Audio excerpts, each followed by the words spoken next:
അപകടത്തെ തുടർന്ന് ശരീരം തളർന്ന യുവാവിനും അമ്മയ്ക്കും വാടകയ്ക്ക് താമസിക്കുന്ന കൊച്ചുമുറിയിൽ നിന്നും ഇറങ്ങിക്കൊടുക്കേണ്ട അവസ്ഥയാണ്.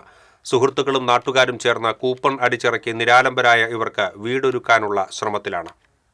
സുഹൃത്തുമൊത്ത് പെട്ടിവണ്ടിയിൽ മീൻ കച്ചവടം നടത്തുകയായിരുന്ന മണലൂർ കാരമുക്ക് സ്വദേശി അഖിലിന് 3 വർഷം മുൻപുണ്ടായ ബൈക്ക് അപകടത്തിൽ ശരീരം പൂർണ്ണമായി തളർന്നു.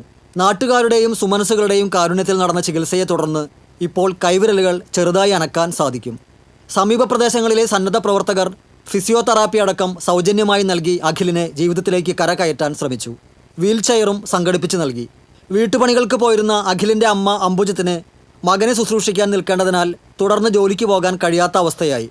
തുടർന്ന് നിത്യജീവിതത്തിനുള്ള ചെലവിനായി അഖിൽ മൊബൈൽ റീചാർജിംഗ് ആരംഭിച്ചു. അഖിലിന് താങ്ങാകാൻ സുഹൃത്തുക്കൾ ഒപ്പം നിന്നു. മെഡിക്കൽ കോളേജിൽ ട്രീറ്റ്മെന്റ് എടുത്തു. പിന്നീടാണ് മനസ്സിലായത് സ്പൈനൽ കോഡിനാണ് ഇഞ്ചുറി പറ്റിയതെന്നെല്ലാം. അതിനുശേഷം എൻ്റെ അരയ്ക്ക് താഴെ തളർന്നു. അതുപോലെ കൈകൾക്ക് സ്വാധീനക്കുറവുണ്ടായി. എന്നാലും ഒരുപാട് നല്ല ആൾക്കാരുടെ സഹായം ഉണ്ടായത് കൊണ്ട് തന്നെ ഒരുപാട് മാറ്റങ്ങൾ ഉണ്ടായി. 2000 രൂപ വാടകയ്ക്ക് ഒരു വീടിന്റെ പുറകുവശത്ത് ഒരു ചെറിയ സ്റ്റോർ റൂമിന് സമാനമായ ഇടത്തിലാണ് അഖിലും അമ്മയും താമസിക്കുന്നത്.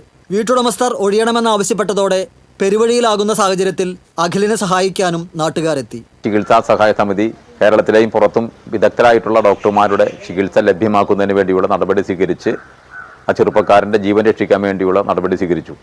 ആ അഖിൽ എന്ന ചെറുപ്പക്കാരൻ ഒരു വീട് പണിയുന്നതിന് വേണ്ടി കമ്മിറ്റി കൂടി ഒരു സമ്മാന കൂപ്പൺ പുറത്തിറക്കി. ഈ മാസം 31-ന് അതിന് നറുക്കെടുപ്പ് നടത്തി ആ സംഖ്യ കൊണ്ട് ഒരു വീട് പണിയാനും സ്ഥലം വാങ്ങാനുമുള്ള തീരുമാനമെടുത്തിട്ടുണ്ട്. നാട്ടുകാർ അഖിലിനു വേണ്ടി സമ്മാന കൂപ്പൺ പുറത്തിറക്കിയിരിക്കുകയാണ്. 10 ലക്ഷത്തിലധികം രൂപ വില വരുന്ന സ്ഥലത്തിന് അഡ്വാൻസ് കൊടുത്തു.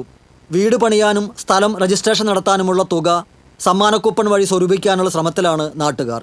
സ്വന്തമായ ഒരു ഭവനവും പ്രായമായ മാതാവിനെ പോറ്റാൻ ശരീരം ഭാഗികമായി തളർന്ന അവസ്ഥയിലും മനസാന്നിധ്യം നഷ്ടപ്പെടാത്ത അഖിലിന് ഒരു വരുമാന മാർഗവും കൂടി ഉണ്ടാക്കി കൊടുക്കണമെന്ന ലക്ഷ്യത്തിലേക്ക് പ്രയാണം തുടരുകയാണ് കൂട്ടുകാരും നാട്ടുകാരും. TCV തൃശ്ശൂർ.